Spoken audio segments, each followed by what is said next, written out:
दोस्तों नमस्कार। दोस्तों हमारे पूर्वोत्तर में एक स्टेट है मणिपुर, आपने सुना होगा। मणिपुर आजकल चर्चा का विषय बना हुआ है। क्यों? वहाँ पर हिंसा हो रही है, भयंकर मारकाट हो रही है। वहाँ पर जो उग्रवादी हैं वो शहर के शहर, गाँवों गाँवों जला रहे हैं, परिवारों को जला रहे हैं। वहाँ हत्याएं हो रही हैं निर्दोषों की, और वहाँ पर हजारों लोग आज शरणार्थी कैंपों में शरण लिए हुए पड़े हुए हैं। और एक सरकार तो कह रही है अब तक 75 लोग की डेथ हुई है, पर ये आंकड़ा गलत है। मणिपुर में अब तक निर्दोषों की 250 लोगों की हत्याएं हो चुकी हैं। सरकार का दावा है कि उन्होंने 40 उग्रवादी मार दिए हैं। आखिर स्थिति क्यों हो रही है? आखिर मणिपुर क्यों जल रहा है? कैसे बुझेगा वहाँ पर ये आग की शांति कैसे बुझेगी? समझिए थोड़ा सा इसके। और हिंदुस्तान में इतनी स्टेटें, किसी को चिंता नहीं है। 140 करोड़ देशवासी हैं, कोई मतलब नहीं है। सोचते हैं कि मणिपुर तो अलग स्टेट है, हमें कोई मतलब नहीं है। मणिपुर हमारे देश का हिस्सा है, इसके बारे में जानना जरूरी है। समझे थोड़ा सा आप। मणिपुर का जो भौगोलिक इलाका है, वहाँ का जो स्थिति है, वहाँ पर 89% जो इलाका है मणिपुर का वो है पहाड़ी इलाका है, और 11% इलाका है वो मैदानी इलाका है, प्लेन इलाका है वो। अब वहाँ पर जो 3 हैं कम्युनिटी मणिपुर के अंदर, एक मैतेई, कुकी और नागा। ध्यान दो थोड़ा सा, मैतेई, कुकी, नागा। जो मैतेई वाले हैं ये शांति प्रिय हैं और ये हिंदू धर्म को मानने वाले हैं। ये हिंदू धर्म में विश्वास करते हैं ये। और इधर जो कुकी और नागा ये ईसाई धर्म को मानने वाले हैं और ये हिंसा में विश्वास करते हैं। इनके अनेक आतंकवादी संगठन बने हुए हैं इनके। अब वो मेन मुद्दा क्या है? मेन मुद्दा ये है कि वहाँ की सरकार ने रिकमेंड किया है भारत सरकार को कि जो मैतेई वाले हैं कम्युनिटी वाले, उनको भी एसटी यानी आदिवासी का दर्जा दे दिया जाए।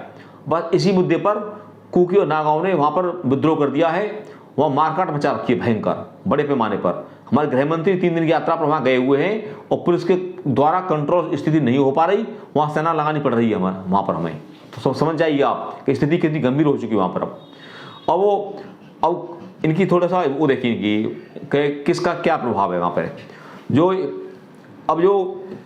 ये मैती हैं, मैती जो हिंदू वाले मानने वाले हैं, इनकी आबादी वहाँ पे मणिपुर में मात्र है 54%, 54%। परंतु इनके पास जो इलाका है ना मणिपुर का इलाका, वो है मात्र 10%। यानी 10% इलाका, मणिपुर के 10% एरिया में जो आबादी है मैतेई की, 54% आबादी जो वहीं रह रही है 10% एरिया में। मतलब एरिया कम, आबादी ज़्यादा। उधर जो है ये कुकी नागा है, इनके मणिपुर का जो इलाका बचा शेष 90% जो इलाका बचा, 90% इलाके में इनकी 40% आबादी रह रही है कुकी और नागाओं की। तो ये 10% एरिया में मैतेई और 90% में कुकी नागा रह रहे हैं ये। अब वो बात है कि ये मैतेई के खिलाफ क्यों हुए ये? एक्चुअली क्या है, जो वहाँ की विधानसभा है वहाँ पे 60 सीट हैं। 60 सीटों में से 40 सीटों पर मैतेई वालों का दबदबा है। मैतेई वाले लोग ही डिसीजन करते हैं कि विधायक कौन बनेगा। तो वहाँ की राजनीति में मैतेई लोगों का बहुत दबदबा है। 1949 से पहले मैतेई लोगों को वहाँ पर एसटी यानी आदिवासी का दर्जा मिला हुआ था। नेहरू सरकार ने उस दर्जे को छीन लिया। अब उन्होंने मैतेई वालों ने दोबारा मांग उठाई कि हम पहले आदिवासी थे तो हमें भी आदिवासी एसटी का दर्जा दिया जाए। तो वहाँ सरकार ने रिकमेंड कर दिया कि भारत सरकार को, और भारत सरकार ने ये डिसीजन कर दिया कि इनको भी, मैतेई वालों को भी एसटी का दर्जा दे दिया जाए। अब इसमें समस्या क्या आती है?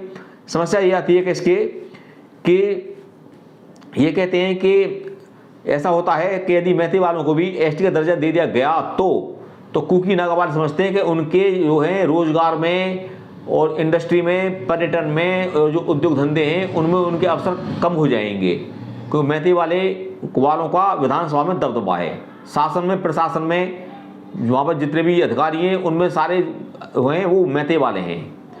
अब वो मैतेई वालों जो मैतेई वाले हैं इनका कोई भी उग्रवादी संगठन नहीं है। ये मैतेई जो हैं ये शांति प्रिय हैं ये। और उधर जो नागा और कुकी हैं इनके अनेक उग्रवादी संगठन बने हुए हैं। और सबसे बड़ी बात ये बता दूँ, आपको दे दूँ जानकारी, जो ये है ना ये कुकी लोग, कुकी जो मणिपुर और बर्मा का बॉर्डर लगा हुआ है, बर्मा के इस पार भी कुकी रहते हैं और बर्मा के इस साइड में मणिपुर में कुकी रहते हैं। तो बर्मा वाले कुकी हैं वो भी हमारे इंडिया में मणिपुर में कुकी हैं, उनका वो समर्थन करते हैं। वो विभिन्न हथियार भी देते हैं, पैसा भी देते हैं, सारी फैसिलिटी देते हैं उनको वो। और इनके अब बात आती है कि यहाँ पर निकल कर कि इनके पास ये जो आ रहा है, इनके पास देखिए हथियार, देखिए AK-47 इनके पास, स्नाइपर्स जो सेना के पास भी नहीं है, पुलिस के पास भी नहीं है अवेलेबल, वो इनके पास ऐसे खतरनाक हथियार हैं। गांव को घेरते हैं और पूरे गांव में आग लगा देते हैं और मैती वालों को बुरी तरह ये मार रहे हैं हिंसा के द्वारा ये। अब इनके जो स्रोत हैं, पहला स्रोत तो यह है कि जो कुकी और नागा हैं, इनको बर्मा से सहायता मिल रही है। बर्मा में इनके जो भाई लोग हैं कुकी और नागा वाले, वहाँ से इनको फैसिलिटी मिल रही है, वो उनको पैसा मुहैया कराते हैं। दूसरा इनका जो पैसे का स्रोत है, ये जो कुकी नागा हैं, ये नशे या अफीम वगैरह, हेरोइन, कोकीन वगैरह इनका अवैध व्यापार करते हैं, उससे पैसा कमाते हैं, उससे इनके पास पैसा आ रहा है इनके पास। और तीसरा, ये अवैध उगाई करते हैं। इनके उग्रवादी संगठन है, अपने बंदूक के बल पर जो वहाँ पैसे वाले हैं, मैतेई वाले हों या हमारे हिंदी भाषी हैं, ये इधर के रह रहे हैं, हमारे हरियाणा के, यूपी के, वहाँ पर रह रहे हैं, उनसे ये टैक्स लेते हैं, उगाई करते हैं, रंगदारी करते हैं, ये उसके द्वारा इनके पास पैसा आ रहा है ये।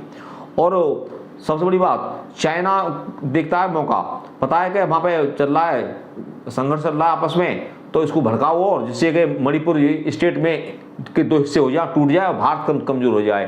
तो चाइना वाले भी और कुकी नागा वालों को हथियार, पैसे, हर तरह की फैसिलिटी मुहैया करा रहे हैं। और यदि समय रहते इस हिंसा में काबू नहीं पाया गया तो देश का जो मणिपुर है वो दो हिस्सों में बढ़ जाएगा।